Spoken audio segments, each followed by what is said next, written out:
thought this all the way through? Did you play it forward? Yeah, well, there's about a minute worth of free time in this house where there's no one around. So I'm thinking that if she finds out what that time is when there's no one else here besides me, we could have about 30 seconds of mingling before she could go to her next delivery. Ooh. But no, like after, say this thing goes awry, or you find some other young lady because I think she's single and want to mingle, and then next thing you know, she's just stopping by every day. You got to keep seeing her.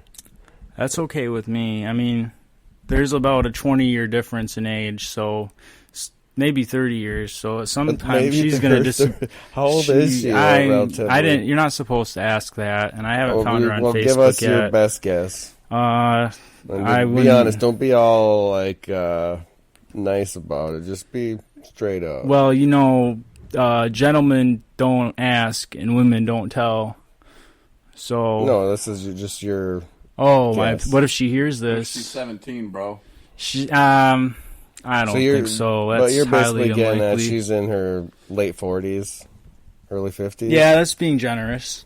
Oh, but she's probably around there. Oh, you do like them old. You're right up there with Corey and the grandmas. He's a gilf lover. Missing out on female companionship for so long, which is about a month now. I'm really figuring out that that's what I really want, and I probably don't need. My sponsor told me that I probably shouldn't have a woman in my life for about a year. Yeah, that's what they recommend. That's what they say. But sometimes you need a little bit of that companionship. Just don't rush yourself into anything. Don't lock yourself down. Yeah, I don't want to make myself unavailable for the right one. And you want to get right when you meet the right one, right? Oh, I'm right. I just need to be right in my wallet. That would help a little bit, because now I have to get a cool car and take her on cool dates. You think she's just all about the money? They're all about the money, Ryan. You know that as better as I do. Getting Hard with Ryan was brought to you by Muscle Milk. Oh yeah, we're all right, I'm back. All right, Parker. So I like you, man, and I think you have a great sense of humor. I see a lot of the way you use your sense of humor the way I use mine. Sometimes just because I'm bored and it's fun to play around. And sometimes I just like to dodge questions.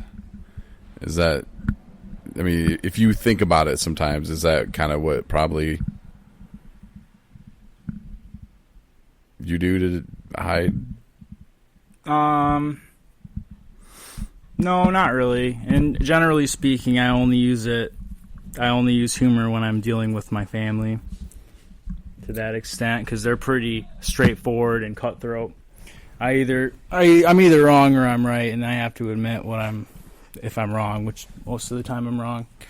But generally speaking, injecting humor into everything seems to be a really good way to live. I concur. Well, not everything. I mean, you can't be everything's pretty funny. You can't be having church time and then be like, they freak out when you do that, by the way. Look at my mask. Yeah. But yeah, I get it, man. But your family, that situation, that can be tough, man. It really can. I know there's a couple of guys in the house that, things aren't always perfect in life. We know that, obviously. I mean, things don't go the way we always want them to go. Again, we know that already. But if we can look at the situation, and you and I, Ryan does too, we like to laugh, man. And it's a lot easier to laugh than it is to worry. Sometimes there is serious time, which, you know that. You have a job. There's times you can't joke around, Yet, maybe you can. I don't I don't really know.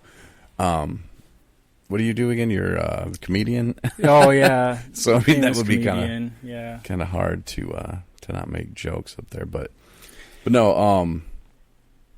What was your DOC, drug of choice? Oh, well, I've done a little bit of this and a little bit of that, but generally speaking, alcohol is probably what I go back to every time and get in trouble for every time. So that's probably my DOC. So you wouldn't say you were a full-fledged alcoholic, would you? Oh yeah. Oh, Yeah. I definitely was. Oh yeah. Yeah. When I drink, my first time I got drunk, I was at my aunt's house, and I got these. She had a liquor cabinet, and I put all these liquor bottles together in a cup. Like, I poured them separately so they couldn't be measured significantly, so they're not that different. Well, eventually I got to a point where they were all empty. So then they were all empty, and then she found out. But no, when I was in college for a year, I was drinking. I thought drinking the higher percentage alcohols was the best option. For efficiency's sake. Mm-hmm. And so I drank Bacardi 151 for about 2 years. And it didn't take very long for the blackouts to begin. But so then I thought I just went for the higher. I got into this situation where I had alcohol poisoning, and I ended up in the hospital with a catheter. And that was the last time I drank Bacardi 151. And so then I switched it to Tanqueray, which is 47%. So it just went down from that. But, I drank enough in proportion for it to match, the higher percentage stuff. But I had to buy more of it.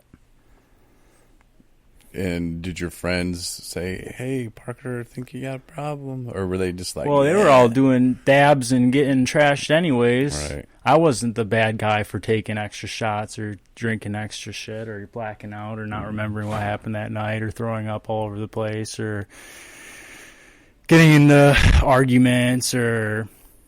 Yeah, I wasn't the bad guy. So, it was a choice. Yeah, being an alcoholic is just a choice, dude. No, I don't. That's what my boss told me, though. Really? I called my boss. I used to deliver commercial driving, and he told me that his wife drank herself to death, and he's like, "Oh yeah, no, drinking's just a choice." And he's telling me that, and I know what I know what I am. I'm like, okay, whatever. But I just think it's funny. It's all funny. It's all good. It's all in good humor. I mean, I don't know. That's sad, but it's not really his fault for thinking that way because he just doesn't know better. He had a wife, and I can see probably why she drank.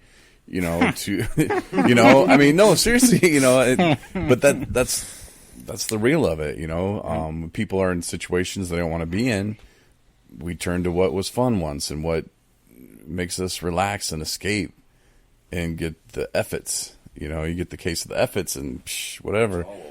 So I mean, I guess technically, I like to compare it to like a little demon. I've heard people call it dogs or all kinds of stuff, but it's just sitting there, man, like on my shoulder. And sometimes it'll just pop in my head like, oh, it's sunny today. Yeah. Wouldn't you like to just have a good buzz on? Yeah. It's not the flavor of the drink. It's not the beer. Beer was too weak for me anyway. Beer was a chaser. It was a waste of money. And, it just jumps on me sometimes where now it's like, okay, the more sobriety, the more sober days I have in a row, that's why some people count them, is the easier it gets, supposedly. But I guess, yeah, in the situations you put yourself in, the people that we hang around, of course, there's good people here in this house, and there's some people that aren't so good. I know who to stay away from. Sure. If I'm not vibing with somebody, if I'm not feeling them, I'm serious about recovery, man. I just can't do it anymore.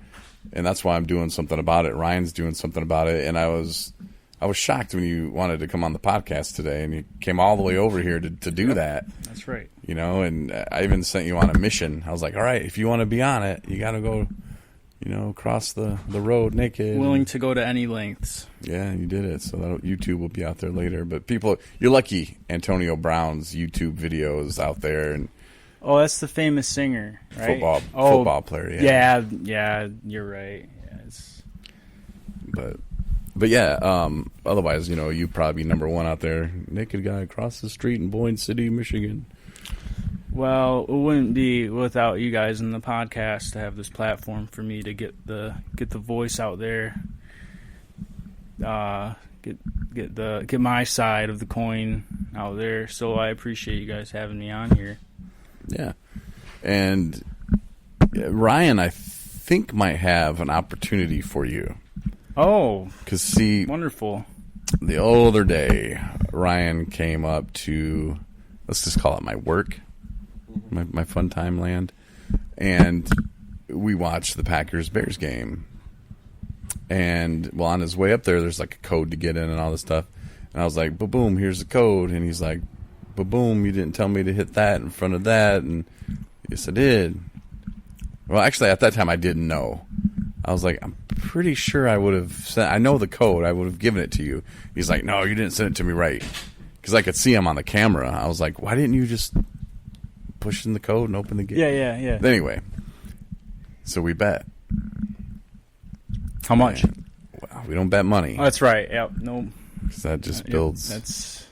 That would be bad. Resentments, I guess. I don't think Ryan's.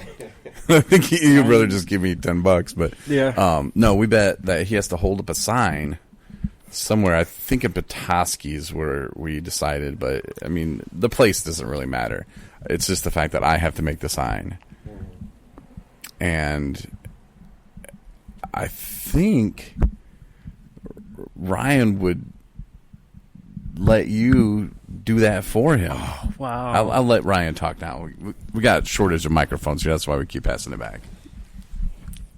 Yeah, so I did lose the bet, and it was for holding a sign that is going to say, what is your sign going to say? Ice cream kills or something. Yeah. Let's ban all the good flavors. Something like that. Kind of in just in fun with Governor whatever her name is. I don't even want to say it.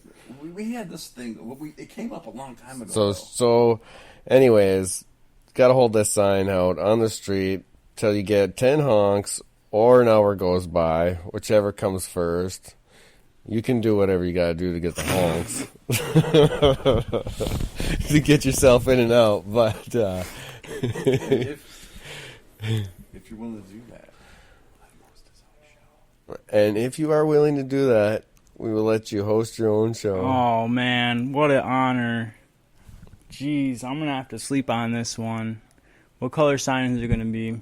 Corey's gonna make it in his crafts class, so it's gonna be official. What's the dress code?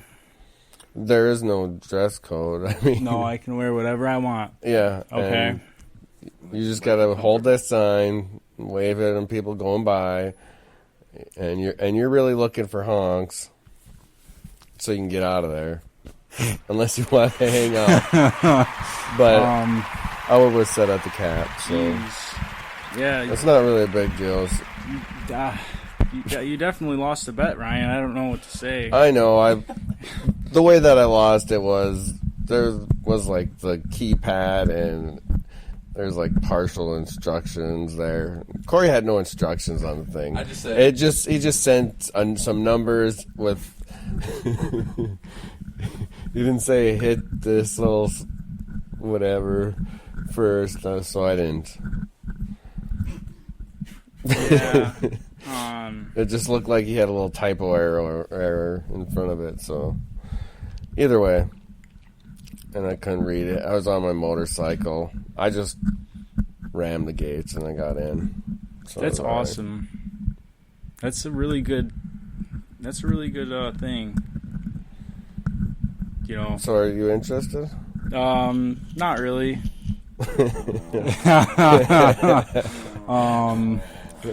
I know a few guys who might be though.